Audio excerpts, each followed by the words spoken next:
Hello കൂട്ടുകാരെ, ഞാനിന്ന് ഒരു സ്പെഷ്യൽ ചായ ഉണ്ടാക്കുന്നത് എങ്ങനെയാണെന്ന് കാണിച്ചു തരാം. പിന്നെ പാനടുപ്പിൽ വെച്ചു, പാലൊഴിച്ചു, എന്നിട്ടിനി കുറച്ച് വെള്ളവും കൂടെ ഒഴിച്ചു.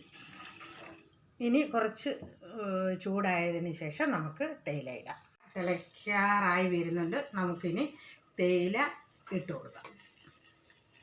കുറച്ച് ഇഞ്ചി ചതച്ചത് ഇട്ട് കൊടുക്കാം.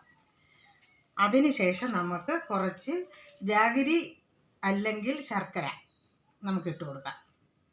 ശർക്കര ചായ റെഡിയായി. ഇത് ഷുഗർ പേഷ്യൻറ്റിന്, കാര്യം പഞ്ചസാര ഉപയോഗിക്കാൻ പറ്റാത്തവർക്ക് ഈ ശർക്കര ചായ ഉപയോഗിക്കാം. പിന്നെ അതുപോലെ തന്നെ ഗ്യാസ് ട്രബിൾ ഉള്ളവർക്ക് ഉപയോഗിക്കാം.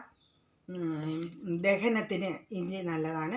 അപ്പം ദഹനത്തിന് പ്രശ്നമുള്ളവർക്കും ഈ ഇഞ്ചി ശർക്കര ചായ ഉപയോഗിക്കാം.